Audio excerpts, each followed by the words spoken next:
AIDS কি এবং এটি কিভাবে হয়? আর নামের ভেতরে কিন্তু পরিচয় আছে, AIDS, এইডস। তাহলে এইটাকে আমরা শব্দ সংক্ষেপকে বড় করি, এতে অ্যাকওয়ার্ড, আইতে ইমিউন, ডিতে ডেফিসিয়েন্সি, এসতে সিনড্রোম। সিনড্রোম মানে কিছু লক্ষণ, তাহলে ডিতে ডেফিসিয়েন্সি, কিছু একটা ঘাটতি হচ্ছে। কি ঘাটতি হলো? ইমিউন। ইমিউন মানে কি, আমরা কম বেশি তথ্য প্রযুক্তির যুগে জেনে গেছি, এটা প্রতিরোধ ক্ষমতা। সেটা আবার কীরকম? অ্যাকওয়ার্ড মানে তাৎক্ষণিক। তাহলে একটু ব্যাখ্যার দাবি রাখে।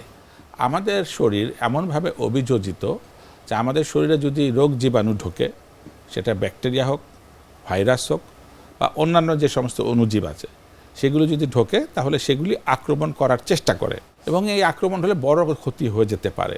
সেই জন্য আমাদের শরীর ওই জীবাণুর স্পর্শেই অ্যাকওয়ার্ড মানে কিছু অর্জন করে যে তাকে ধ্বংস করে দেওয়ার জন্য। এটা একটি চলমান প্রক্রিয়া। মানে আমি বলতে চাইছি, আমরা সারা দিনই রোগ জীবাণু হয় ধুলা বাতাসে নিচ্ছি অথবা খাবারের মাধ্যমে ঢুকছে, কিন্তু প্রতিনিয়ত তো আমরা অসুস্থ হচ্ছি না।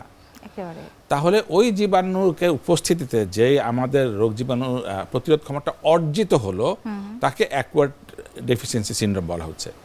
তাহলে এই অর্জন করার ক্ষমতাটা আমাদের শরীরটা থাকবে না।